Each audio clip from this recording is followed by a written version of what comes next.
So hello everyone, तो कैसे हो तुम सब लोग। और फाइनली तुम्हारी जिंदगी का सबसे इंपॉर्टेंट एग्जाम 12th का बोर्ड, और उसमें भी फिजिक्स का पेपर, जिससे ऐसे ही बच्चों को बहुत ज़्यादा डर लगता है। तुमने अभी अभी जेईई मेन का एग्जाम दिया था ना, तो जेईई मेन का लेवल अगर इतने पे है ना, तो बोर्ड का लेवल इतने पे है। मैं मजाक नहीं कर रहा हूँ। लास्ट ईयर की अगर आप ट्रेंड देखोगे तो फिजिक्स का पेपर बहुत ज़्यादा हार्ड लगता है बच्चों को, बिकॉज जेईई मेन का जो लेवल होता है ना फिजिक्स का, वो काफ़ी कम होता है।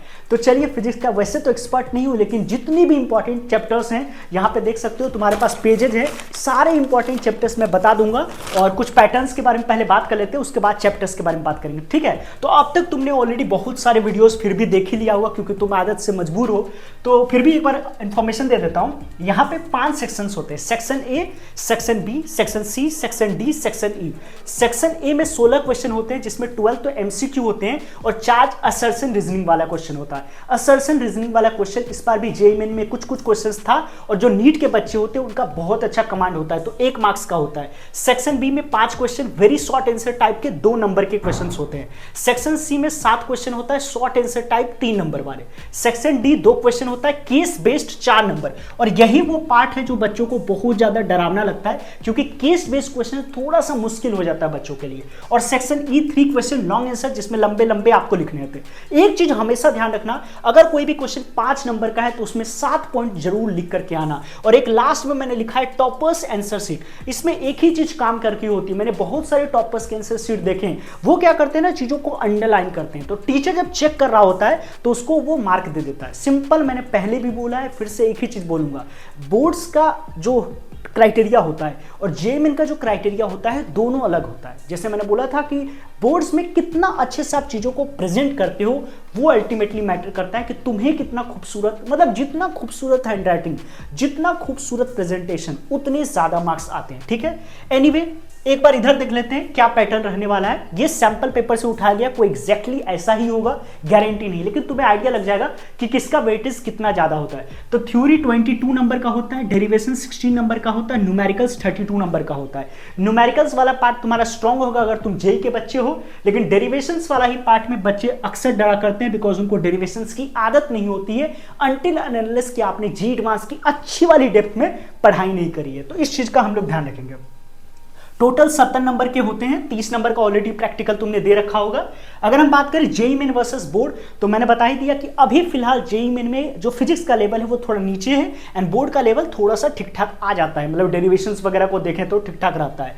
फिजिक्स की डिफिकल्ट एंड लेंदी, देखो फिजिक्स बोला मैंने, सारे ट्रेंड को अगर देखें तो डिफिकल्ट आ रहा है और लेंदी भी आता है। लेंदी का मतलब 3 घंटे के अंदर अंदर आपको खत्म करना पेपर, कब किस क्वेश्चन को रोकना है, कब किस क्वेश्चन को स्किप करना है, ये बहुत ज्यादा मैटर करता है। तो timing of every question important. अगर आपने ये सोच लिया कि इस क्वेश्चन में 2 ही मिनट देना है, तो 3-4 मिनट मत दो। अगर 3 घंटे का पेपर है तो 2.5 घंटा से पहले खत्म करो, बिकॉज तुम्हें दोबारा से रिवाइज भी करना है। मैंने पेपर को चेक किया है, पेपर में यूनिट्स वगैरह सब कुछ लिखे रहते हैं, तो उन सब चीजों का बहुत अच्छे से ध्यान रखोगे। यूनिट्स कन्वर्जन में गलतियां नहीं करोगे, ठीक है। अगर कोई चीज में वैल्यू है तो उसको अंडरलाइन करके रख देना, ठीक है, ताकि सिली मिस्टेक ना हो बस, ठीक है। टॉपर्स का आंसर शीट मैंने ऑलरेडी बता दिया है। डेरिवेशंस मैं बताने वाला हूं कि कौन कौन से डेरिवेशंस आपके लिए इंपॉर्टेंट है, एंड न्यूमेरिकल्स मुझे बताने की जरूरत नहीं है, न्यूमेरिकल्स में तुम प्रो होगे।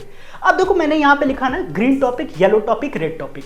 अब देखो, ये टॉपिक्स तुम्हारे अनुसार तुम डाल सकते हो, मैं भी चाहूं तो डाल दूं अपने अनुसार, ठीक है। लेकिन वो ग्रीन टॉपिक किसी का कुछ अलग हो सकता है, येलो टॉपिक किसी का कुछ अलग हो सकता है, रेड टॉपिक किसी का कुछ अलग हो सकता है। किसी का करंट इलेक्ट्रिसिटी में महारत हो, यार उसका वो ग्रीन टॉपिक होगा। हो सकता है किसी को करंट इलेक्ट्रिसिटी ना आती हो, उसका वो रेड टॉपिक हो जाएगा। तो समझ रहे हो ना, तो वेटेज के अनुसार तुम डाल सकते हो, बट अल्टीमेटली ग्रीन टॉपिक का मतलब ये हो गया कि वो वाले चैप्टर्स जिसमें तुमको ग्रीन सिग्नल है कि भैया कैसा भी क्वेश्चन आएगा हम तो कर लेंगे, तो अपने अनुसार ग्रीन टॉपिक में डाल दो। और अगले के 2 दिन जो है उसमें उन टॉपिक्स को ध्यान से पढ़ाई करना है। एक होता है येलो टॉपिक कि यार उतना कॉन्फिडेंट नहीं आ रहा है, लेकिन हम ट्राई कर सकते हैं, तो उन टॉपिक को भी आपको टाइम देना है। मतलब जो येलो टॉपिक है उसको ग्रीन टॉपिक आपको बनाना है। और एक ऐसे टॉपिक होते हैं जो रेड टॉपिक होते हैं, जिसमें बिल्कुल आप कॉन्फिडेंट फील नहीं करते हो। तो देखो, ये तो जेईई मेन है नहीं कि सारे चैप्टर से क्वेश्चन नहीं आएगा, इसमें तो हर चैप्टर से क्वेश्चन आएगा। तो इस रेड टॉपिक को अब 2 दिन के अंदर अंदर तुमको येलो टॉपिक में कन्वर्ट करना, मतलब थोड़े बहुत बेसिक्स कर लेने हैं। अगर कुछ डेरिवेशंस जो मैं बताने वाला हूं, क्या वो टॉपिक तुम मिस ना करो, जैसे मैं अभी कुछ टॉपिक्स तुम्हें बता देता हूं, तो अगर मान लो कोई टॉपिक तुम्हारा रेड टॉपिक है, तो उसमें से इनमें से कोई अगर टॉपिक आ रहा है तो उसको प्लीज एक बार कर लेंगे, ठीक है। तो हम चैप्टर नंबर 1 से स्टार्ट करते हैं। प्लीज पेपर है तो उस पर लिख लो, और ये मैंने किसी एक सर से ही लिया है, तो मैं झूठ क्यों बोलूं, क्योंकि मैं फिजिक्स का प्रो नहीं हूं। तो प्लीज इन टॉपिक्स को अच्छे से कर लेना। चैप्टर नंबर 1 है आपका इलेक्ट्रिक चार्ज एंड फील्ड्स, जिसमें है Coulomb's law, vector form, definition of electric flux, right Gauss law. ये 3 चीजें इंपॉर्टेंट है। चैप्टर 2 है पोटेंशियल एंड कैपेसिटेंस, इसमें है equipotential surface, properties of conductor in electric field, dielectric meaning and property. Chapter 3 आपका current electricity, बहुत important chapter है। इसमें है आपका ड्रिफ्ट वेलोसिटी और एक्सप्लेन किरचॉफ्स लॉ। चैप्टर 4 है आपका मूविंग चार्जेस एंड मैग्नेटिज्म, इसमें बायोट सावर्ट्स लॉ बहुत इंपॉर्टेंट है। एक्सप्लेन एम्पियर्स लॉ इंपॉर्टेंट है। Definition of 1 ampere and working of mobile coil galvanometer.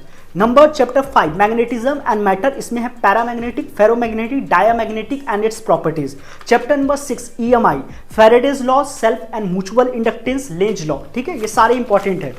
Chapter number 7 AC की बात करते हैं तो power factor, minimum and maximum value कब आती है, ट्रांसफॉर्मर, इसमें diagram, principle and working. Chapter number 8 electromagnetic waves, formula and explanation of displacement current, properties and spectrum of electromagnetic wave.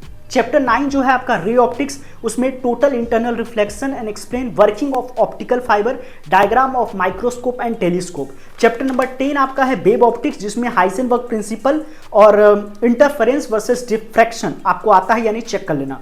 Chapter number 11 that is dual nature, photo electric effect, failure of wave theory, Einstein equation, de Broglie wave and graphs, ठीक है। Chapter number 12 जो है that is atoms, alpha particle scattering, Bohr model, limitations, de Broglie explanation. Chapter number 13 that is nuclei, nuclear density, mass defect, binding energy, nuclear force properties.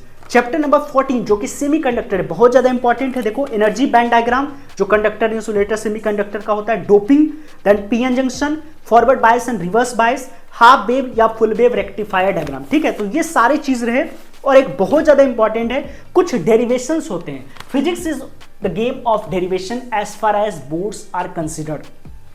वैसे मैंने एक short बना दिया तो उसमें भी चेक कर सकते हो। कुछ डेरिवेशंस है जो बहुत ज्यादा इंपॉर्टेंट है, मैं एक बार ऐसे नोट करा देता हूं। पहला है electric field at axial and coaxial position of electric field, dipole, ठीक है, डाइपोल वाला। सेकंड है that is lens maker formula, ठीक है, ये वाला देख लेना। थर्ड है proof of magnification, compound microscope and telescope का। फोर्थ है स्नेल्स लॉ, बहुत बहुत इंपॉर्टेंट है, हर बार क्वेश्चन पूछा जा रहा है। Torque on the electric dipole placed in the uniform magnetic field, Gauss law का application and magnetic field on the axis of circular coil. तो ये सारे इंपॉर्टेंट पार्ट्स हैं जिसको आपको अच्छे से करना है। देखो मैं फिजिक्स का बहुत ज़्यादा प्रो नहीं हूँ, बट मैं यही कहूँगा कि 12th का जो बोर्ड्स का पेपर होता है वो सबसे ज़्यादा आसान होता है। मतलब फिजिक्स थोड़ा मुश्किल है, लेकिन ओवरऑल अगर देखा जाए ना, जितने भी अपने लाइफ में जितने भी मार्क्स आए आपके 1 क्लास 2 क्लास 3 क्लास, तो 12th में ही मार्क्स जो होंगे ना वो आपके सबसे ज्यादा रहेंगे। अगेन बोर्ड के मार्क्स जिंदगी भर तुम्हारे साथ रहेंगे, तो अच्छे से दो। और अगला पेपर तो केमिस्ट्री है, तो उसका तो मैं प्रो हूं ही। तो मैं मिलता हूं आपसे नेक्स्ट वीडियो में। कमेंट में बता दो तुम्हारा कितना टारगेट स्कोर है फिजिक्स को लेकर के। चैनल पर नहीं हो सब्सक्राइब करें। मैं मिलता हूं नेक्स्ट वीडियो।